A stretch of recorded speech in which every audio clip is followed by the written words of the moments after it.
आज की खास खबरें इस प्रकार हैं। आज एक बहुत बड़ी खबर आ रही है लखनऊ से। अमिताभ बच्चन बॉलीवुड के महानायक के अगेंस्ट एफआईआर दर्ज की गई है। अमिताभ बच्चन केबीसी में एक ऐसे सवाल करते हैं जिसे हिंदुओं की भावनाओं को हर्ट करने के लिए धार्मिक पुस्तकों का ही 4 ऑप्शन रखा गया: भगवद गीता, ऋग्वेद, मनुस्मृति, विष्णु पुराण। कुरान और बाइबल नहीं रखा। अब अमिताभ बच्चन पर लखनऊ से एफआईआर दर्ज हो चुकी है। मुंबई में देश भक्तों के विरोध में बोलते हैं हिंदू धर्म के 4 पुस्तकों को रखकर आपने सवाल किया था कि इन 4 पुस्तकों से किस धार्मिक पुस्तक को जलाया गया।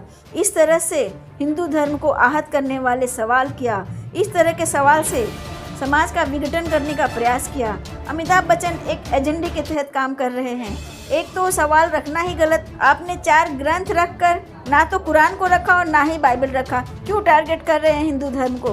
हिंदू बहुसंख्यक समाज से ही कमाते हैं, करोड़पति बनते हैं और हिंदू धर्म को ही टारगेट करते हैं। मुनव्वर राना ने फ्रीडम ऑफ स्पीच को नकारते हुए फ्रांस की घटना को सही ठहराया है।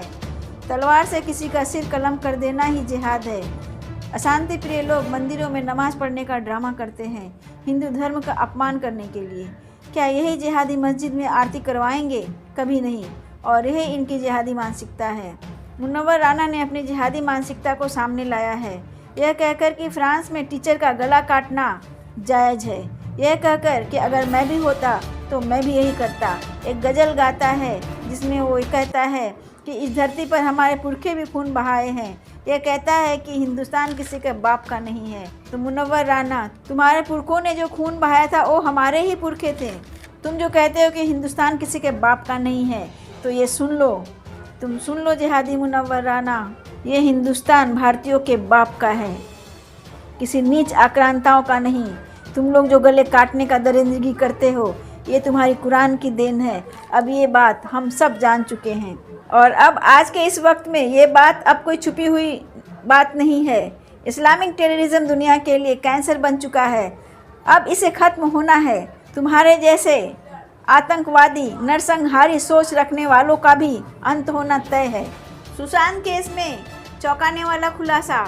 नारायण राणे ने एक बड़ी बात का खुलासा किया है कि डिनो मोरिया जो 7 जून को मुंबई आए और 7 से 14 जून इटली से माफिया का कनेक्शन सामने आया। स्टनगन के सामने आने पर कहा 13 जून को सुशांत के घर पर महाराष्ट्र का एक मंत्री भी शामिल थे। स्टनगन के सामने आने पर कहा जा रहा था कि विदेशी कनेक्शन है। यूरोप में रहने वाले वैज्ञानिक, स्वीडन में रहने वाले वैज्ञानिक भले ही सुशांत को न जानते हो, पर सुशांत के बाएं साइड में 2 दाग जो थे वो इटली स्टनगन के हैं। स्वीडन में एक फॉरेंसिक लैब है, हॉफस्ट्रा यूनिवर्सिटी। इसी यूनिवर्सिटी के कुछ वैज्ञानिकों ने फॉरेंसिक एग्जामिन किया है और इसे एक मेडिकल जर्नल में छापा है। अब बहुत सारी बात सिर्फ फ़ोटो के आधार, लेकिन सुशांत के गले में बाएं तरफ जो 2 निशान थे, उन निशानों को लेकर जो बड़ी बात कही है, ये निशान इटालियन स्टन के हैं और ऐसे स्टन का इस्तेमाल इटली में इटालियन माफिया करते हैं। इसका मतलब समझने की है। सुशांत केस में इटली का कनेक्शन जुड़ना कोई सामान्य बात नहीं है। इटली से सीधा कनेक्शन डिनो मोरिया का है। डिनो मोरिया के पिता इटालियन है और माँ एंग्लो इंडियन। भले ही जन्म मैंगलोर में हुआ, डिनो का पूरा कनेक्शन इटली से है। डिनो मोरिया इटली जाते रहते हैं, पहले भी और अभी भी। डिनो का इटली में अच्छा खासा कारोबार है। यहाँ समझने वाली बात है कि वैज्ञानिकों ने भी साफ कर दिया है सुशांत के लिए इस्तेमाल हुआ स्टन इटली के हैं और डिनो मोरिया इटली के हैं। बॉलीवुड में इसके अलावा इटली का कोई और नहीं।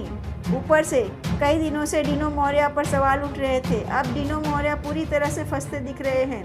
पूर्व सीएम नारायण राणे ने भी डिनो मोरिया पर आरोप लगाया कि डिनो सुशांत केस में पूरी तरह से शामिल थे और कहा था सुशांत सिंह जिस लड़की को बचाने गए थे उस लड़की को डिनो मोरिया ही लाए थे। यानी कि डिनो मोरिया पर बहुत ही गंभीर आरोप है।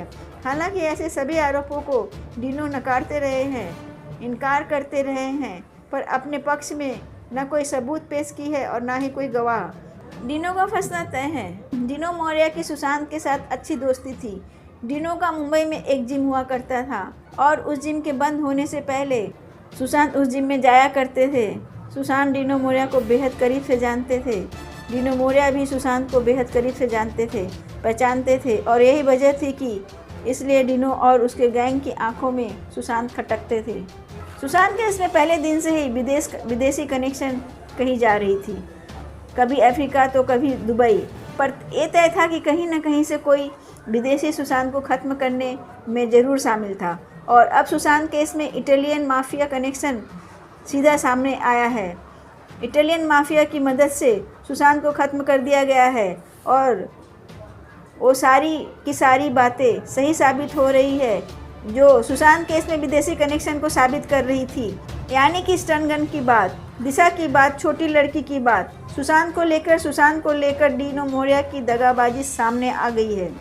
डिनो ने सुशांत को धोखा दिया और अपने गैंग को बचाने के लिए एक बहुत बड़ा कदम उठा लिया, सुशांत को ख़त्म करवा दिया। कैसे पहुंच गया इटली और इटली के माफिया के पास।